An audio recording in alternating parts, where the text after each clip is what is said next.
Oke, selanjutnya saya akan membahas penyedia produk investasi nih. Nah, kita dari saham dulu ya.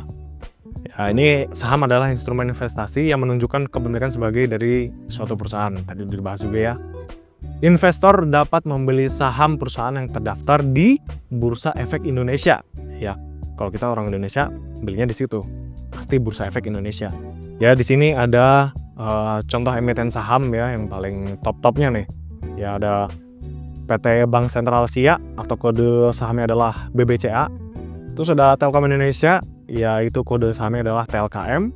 Terus ada Astra Internasional, itu kode Kode sahamnya adalah ASEII atau ASI ya kan.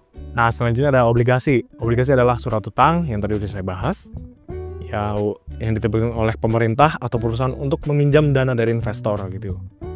Nah, ini contohnya nih, obligasi pemerintah atau surat utang negara, SUN atau sukuk retail. Yang kedua ada obligasi korporasi. Obligasi yang diterbitkan oleh perusahaan besar seperti PT Telekomunikasi Indonesia atau PT Jasa Marga. Nah, ini yang selanjutnya ada reksadana. Ya, ini seperti yang dibahas tadi ya, ini semua dana yang kita kumpulkan itu akan dikelola oleh manajer investasi dalam berbagai instrumen keuangan. Ya, kayak saham, obligasi atau pasar uang nanti dikelola dan kita bisa dapat revenue-nya gitu, keuntungannya. Contohnya adalah reksadana pasar uang itu di Manulife Dana Kas ya kan. Terus ada reksadana saham itu bisa schroder dana prestasi atau reksadana campuran di Dana Reksa Anggrek. Ini contohnya aja ya. Terus ini ada deposito berjangka ya. Deposito adalah produk perbankan ya, di mana nasabah menyimpan uang untuk jangka waktu tertentu dan mendapatkan bunga tetap. Nah, contoh penyedia deposito ada Bank BRI, Mandiri, BNI, ada Singniaga. Gitu contohnya misalnya kita nyimpan atau kita nabung nih, atau kita punya uang di Bank BRI gitu. Saldo kita misalnya 10 juta. Nah, depositonya misalnya 10%. Nah, itu nanti kita bakal dapat per bulan atau dalam jangka waktu tertentu itu dapat 1 juta gitu, 10% dari deposito. Tapi deposito biasanya nggak ada 10% ya, jarang gitu. Ada paling 2,5%, 3%, 4% gitu. Nah, selanjutnya ada Exchange Trade Fund atau ETF.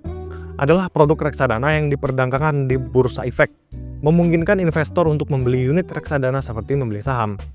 Nah, ini ada contoh ETF ya. Ada RLQ45X ETF atau berbasis indeks LQ45 ya.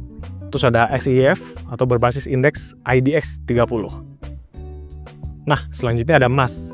Nah, ini emas sering dijadikan instrumen investasi ya karena tadi dianggap aman dan stabil di tengah ketidakpastian ekonomi.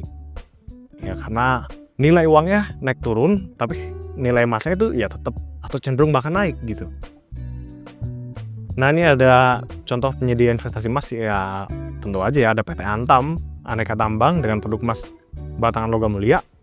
Terus ada Pegadaian dengan tabungan emas atau platform digital seperti Tokopedia Emas atau Bukalapak Emas.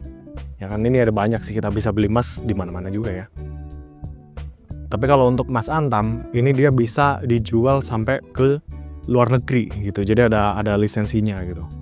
Oke, selanjutnya ini cryptocurrency.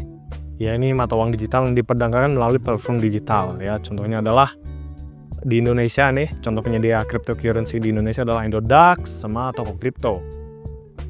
Selanjutnya ada surat berharga negara atau SBN. Ya, SBN adalah instrumen utang yang diterbitkan oleh pemerintah ya untuk membiayai pengeluaran negara dan program pembangunan. Ya, contohnya adalah obligasi retail Indonesia atau ORI. Ya, terus yang kedua ada sukuk tabungan (ST).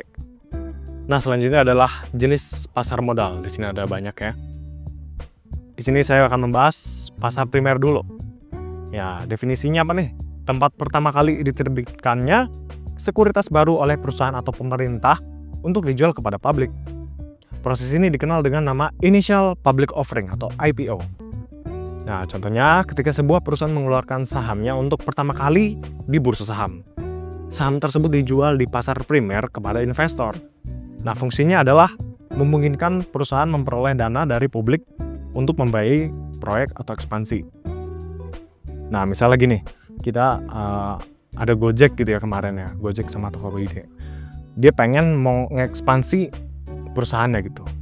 Nah, kan itu butuh modal nih, butuh modal. Nah, dia bahkan akan melakukan namanya Initial Public Offering gitu atau IPO. Itu menjual sebagian kepemilikan ya, atau sebagian sahamnya lah kepada masyarakat umum. Karena biasanya hanya orang-orang tertentu aja nih, kalau misalnya investor-investor khusus lah gitu. Tapi ini IPO, biar makin banyak orang yang bisa membeli sahamnya. Nah, dari saham yang dijual itu menjadi modal gitu ya, atau untuk membiayai proyek atau ekspansi. Selanjutnya ada pasar sekunder. Ini tempat perdagangan sekuritas yang telah diterbitkan sebelumnya di pasar primer. Investor membeli dan menjual sekuritas di pasar ini.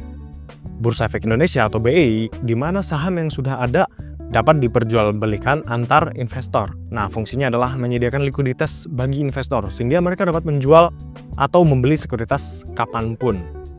Nah, contohnya ada banyak ya, itu ada iPop, terus ada Ajaib, ada Bibit, dan banyak aplikasi lainnya ya, dimana kita bisa membeli saham-saham perusahaan yang ada di Indonesia gitu. Tentunya udah IPO, kalau belum IPO nggak ada tuh saham di situ. Jadi misalnya kita bisa membeli, tadi kita misalnya mau beli saham Gojek gitu, nah kita bisa beli tuh karena dia udah IPO. Nah, itu di pasar sekunder.